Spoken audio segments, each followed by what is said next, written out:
Bonjour mes frères et sœurs, je suis Dr Emmanuel Tilenga, quelques-uns m'appellent Pasteur Emmanuel Tilenga, d'autres m'appellent Dr Emmanuel, ça dépend de vous. Je voudrais vous parler aujourd'hui de l'implication politique, spécifiquement.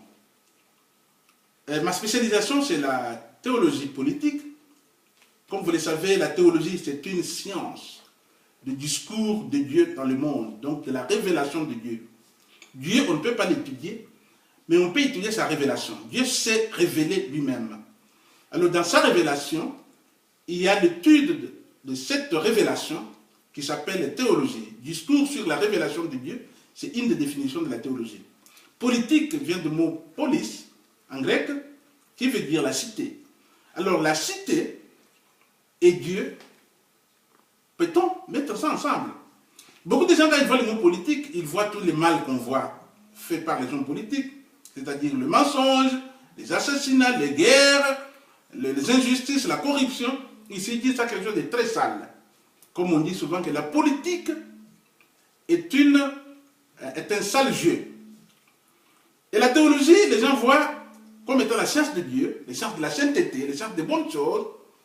Comment mettre les deux ensemble? C'est pourquoi quand on parle de la théologie politique, il y a une difficulté de mettre les deux ensemble et beaucoup de gens ne connaissent même pas que cette science existe. Je vais vous en développer plus tard et dans d'autres vidéos. Mais aujourd'hui, je vais tout simplement vous parler de l'implication politique. Tout le monde qui vit dans la cité, politique, nous avons dit cité, police, cité, tout le monde qui vit dans la cité est impliqué d'une manière ou d'une autre dans la politique, ou devrait être impliqué d'une manière ou d'une autre dans la politique. Il n'y a personne qui fait l'exception.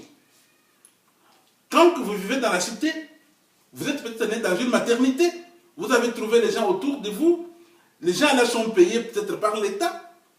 D'ailleurs, vous êtes déjà impliqué dès la naissance en politique. Et quand vous grandissez comme bébé, on vous envoie à l'école, on vous met dans la crèche, on vous amène à l'hôpital, construit par les hommes politiques. C'est pour les gens qui pensent qu'ils peuvent se détacher de la politique, font une erreur incroyable. Ce n'est pas facile de croire qu'une personne vive dans la cité sans être d'une manière ou d'une autre impliquée dans la cité. C'est ainsi que les politicologues ont dit, si tu ne t'intéresses pas à la politique, et la politique s'intéresse à toi. Et parmi lesquels, les gens qui sont impliqués dans la politique, il y a des chrétiens. C'est-à-dire, il y a les chrétiens et toutes les autres croyances. Les gens se mettent dans la cité et vivent dans la cité.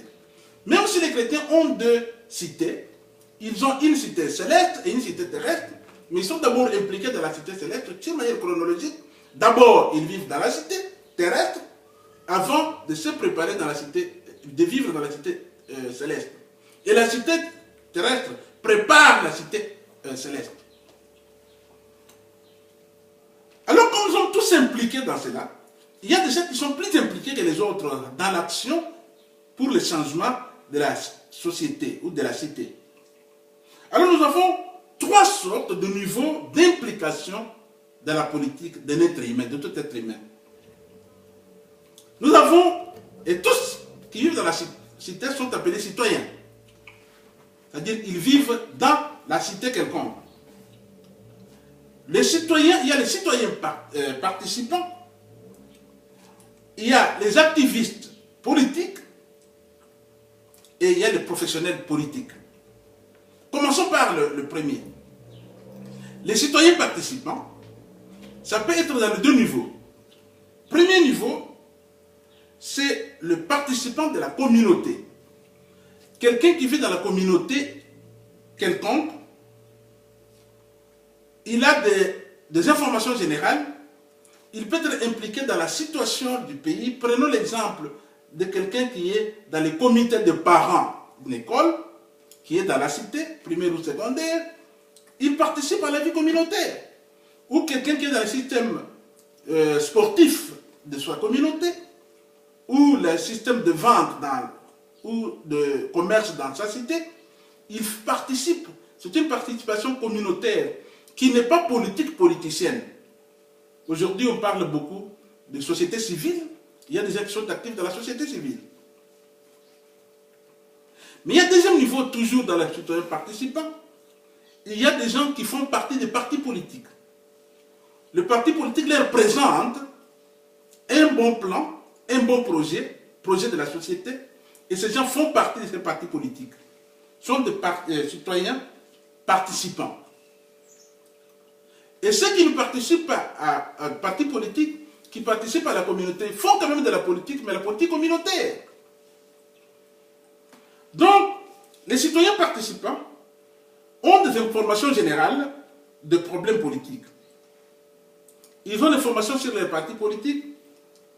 Ils sont impliqués d'une manière ou d'une autre dans la vie de leur action, jusqu'aux élections pour choisir quelqu'un qui peut sortir de leur parti politique, gérer la cité ou être parmi les parlementaires, les gens qui vont défendre les projets de cette société, de ce parti politique.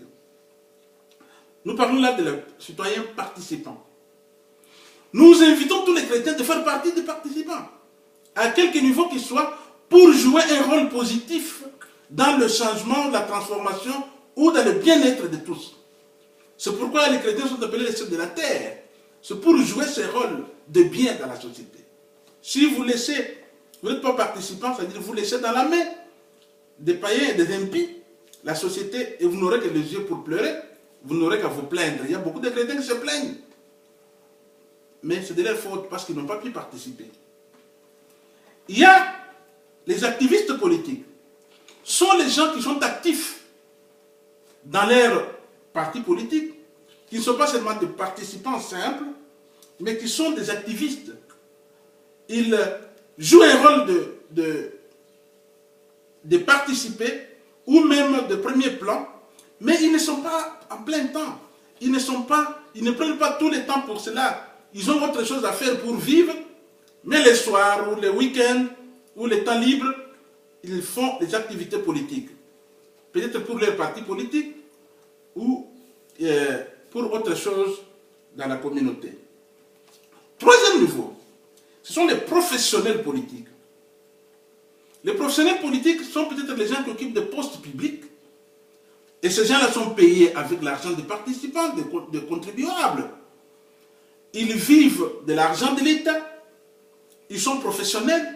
Quand ils se réveillent le matin, ils vont au travail, et quel est le travail? C'est le travail politique. Ils occupent des postes de responsabilité. Ils peuvent être des ministres ou des parlementaires, des maires de la ville ou des conseillers de la ville.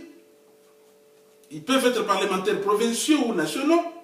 Alors ces gens-là sont appelés les professionnels politiques. Parmi eux, il y a aussi les opérateurs politiques qui ne sont pas payés par les trésors publics, qui ne sont pas payés par la cotisation obligatoire de l'État, qu'on appelle les taxes, mais qui sont payés peut-être par la cotisation de leurs partis politiques, mais ils sont en plein temps. Donc, ces opérateurs politiques qui sont... et parmi eux, d'autres deviendront des décideurs qui engagent toute la nation.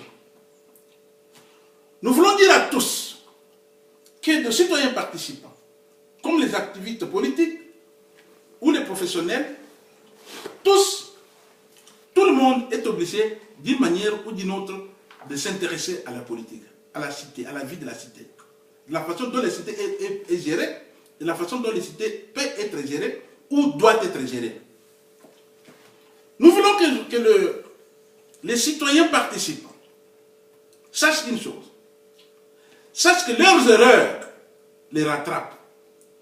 S'ils choisissent quelqu'un sans de bonnes raisons, des raisons objectives, peut-être par les sentiments tribaux ou provinciaux, les conséquences vont tomber sur eux.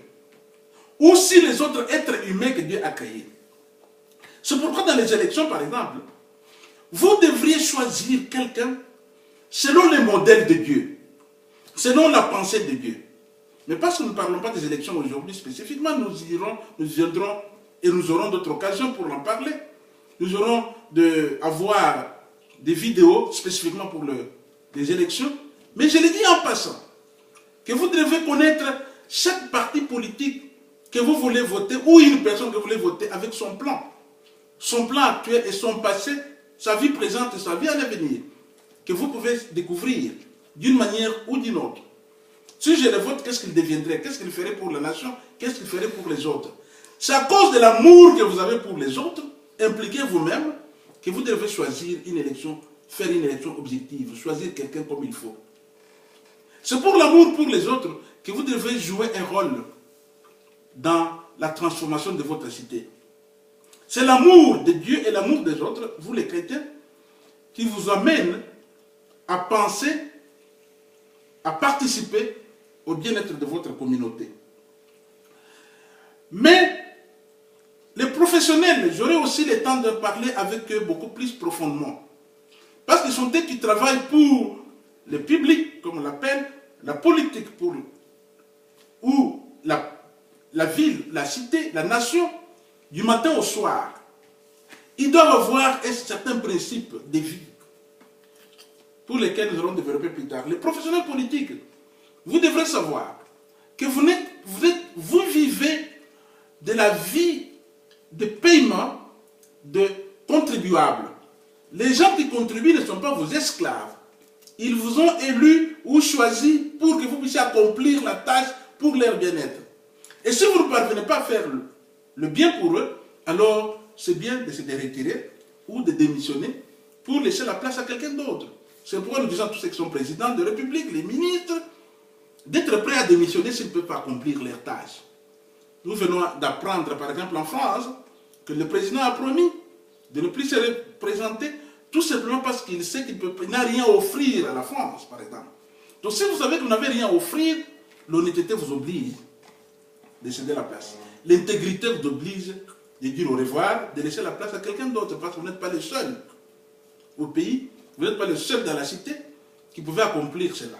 Vous amenez quelque chose de nouveau, bien, mais si vous ne pouvez pas l'accomplir, cédez la place à quelqu'un d'autre. Donc les professionnels politiques, j'aurai du temps avec vous. Les professionnels politiques, j'aurai à parler avec vous, j'aurai à parler plusieurs fois avec vous.